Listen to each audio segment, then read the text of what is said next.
Well, this is kind of like the newsletter update because I know I'm not going to feel like typing tomorrow. And my arms, God, they're sore. But you know how a couple of weeks ago I was like, it's done, it's finished. I'm in the final editing stages now. It's going to be out. And I gave you like the first 40,000 words as a teaser. Prince of Night and Shot. Yeah. And then radio silence for several weeks. That's because I've been ducking y'all. I've been ducking. I don't know why after 9 years I haven't learned my lesson that the book is never done until like 6 weeks, really 2 years, but like 6 weeks after I've literally pushed publish.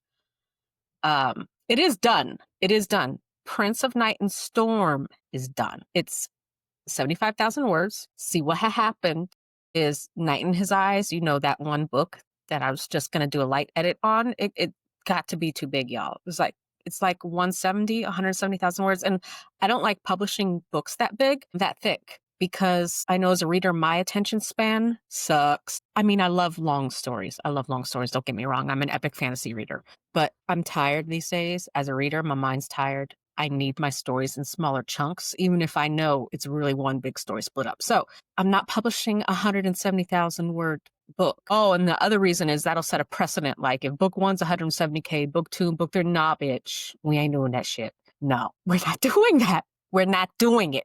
We're not doing it. Okay? You're not doing it. All right. So don't worry, I like that shit. So Prince of Night and Storm is 75,000 words. It's done. It is finished. It is finished. I have a designer who's doing sketches for me right now because I wanted to give you all some art with the ebook edition I'm going to sell to you direct. So I'm just waiting on that. Those of you who already pre-ordered or bought the 40,000 word version, you're going to get the 80,000 word version. I'm going to update it for you in your thing. So don't worry about that. If you bought the paperback of Night in His Eyes thinking you were going to get a full book, don't worry too, I got you. I'm not going to charge you any more money. I will send you Prince of Night and Storm, and then when Night in His Eyes comes out, I'll send you that one too. So don't worry about all the tangled webs I've made by putting it up for sale too early. I got you all, okay? Night in His Eyes, book 2, is about 80,000 right now. It's written. There are a few scenes here and there that need to be fleshed out. And then it's going to go through the whole editing process I just put Prince of Night and Storm through. And I have Scales of Sapphire and Gold, which directly ties into Everin. Directly. I have my Academia series that I have covers for, and it's all plotted out and it's sketched out, like a first draft sketched out. That ties into Everin. I mean, it's set in Everin about 30 years, right when Otieno, Lord Etienne, marries Muriel, Aaron's mother. So it's that time frame directly relates to what's going on with one of the problems in Fae Prince of Everin. And then, of course, Thrones of Nineveh, which is Naya and Asariel. And that directly relates to everything that's going on in Everin. So because everything is so tightly interwoven and it sounded cute when I spent 2 years thinking it up, but executing it is a bitch. You're going to get some good stories. And y'all know me, women over 30. Erin's 27. She's my youngest heroine ever. And I had to do that for reasons. But y'all know me, grown-ass women. I'm a grown-ass woman. I write about grown-ass women for grown-ass women. So it's always going to be grown-ass women. We don't do 19-year-olds with 1,000-year-old dudes. That's icky. We don't do that ish. Okay? It's always going to be morally gray. It's always going to be strong family bonds. There's always going to be a strong mental and emotional connection between my characters. I don't do insta-lust. These books have gone longer because I've given you a lot more relationship development. And I felt like I had to do that because Renaud is so fucked up. He is so complicated. I had to pull because this man does not want to be redeemed. He likes who he is. I mean, more power to you, baby. If you 10,000 years old, you should fucking like who you are.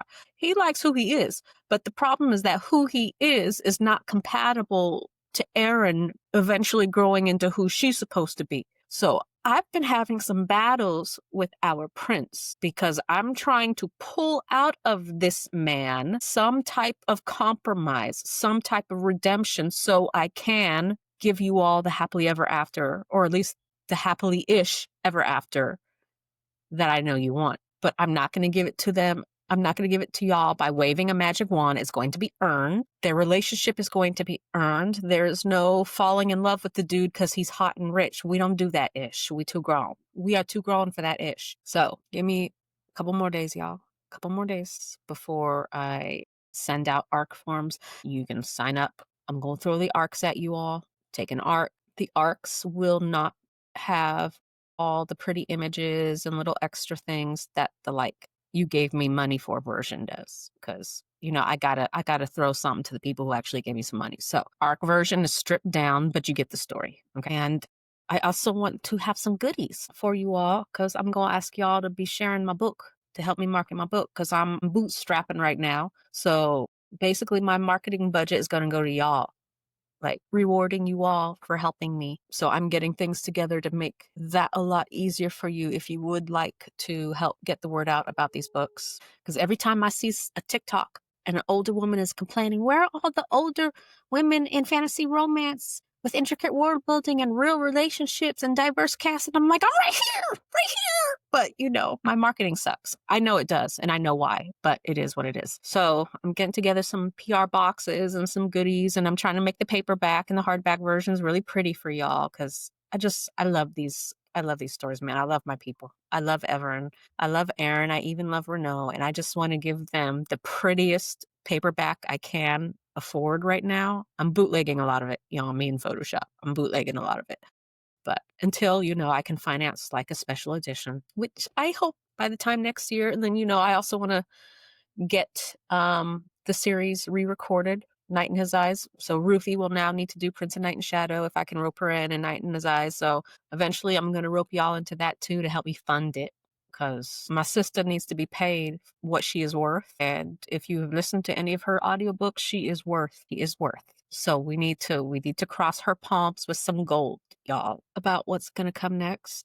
There are Scales of Sapphire and Gold needs to be finished. The 30K version is out there, but there's a whole expansion planned. Lord of the Scribe literally needs just 2 chapters and some editing, and then I can get that out. Lord of Curses and Roses, I have now taken that out of the world as canon, but it's done. I just need to give it final edits and then release it, and y'all can read that.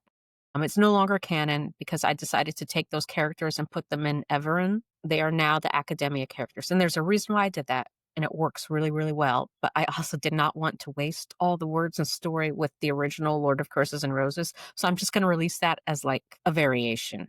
That is not canon, but that's sitting on my hard drive too. So it's not like I have not been writing, you all. The problem is I write and then for various reasons, I get interrupted and then I don't actually fucking publish. Or I like write short shit for anthologies or things like that. And then I get my rights back. And then I never get around to doing the expansion and publishing just because shit happens. So I've been writing. I write 50,000 words a month. Like, it's not that I'm not writing. I'm writing. I've got fucking books on my hard drive. It's just time. I work full time. The children, I have to sleep sometimes. I got to get up and shake my ass to YouTube sometimes. So that's State of the Scribe. Get this arc out into the world. Please, please, your girl needs some eyeballs on her books. Production costs money. I got 5 babies, and I ain't never had no child support for reasons that we won't go into. Signing off now. It's 10 fucking 30, and I need to take some L-theanine and try to get this caffeine out of my system so I can sleep. But I still need to reread like the last 15 chapters of Prince of Night and Storm, because I just did one little thing today with it. I was tweaking my language system. Yeah, there's a whole language now I've crafted, which is another reason why it's taken time, because I'm crafting a language. Why? Why am I crafting a language? Love. When an author starts doing shit like that, it's out of pure joy for the story. So the more I love it, the better story I can tell for y'all, the better experience you will have. So, signing off now. Assalamu alaikum.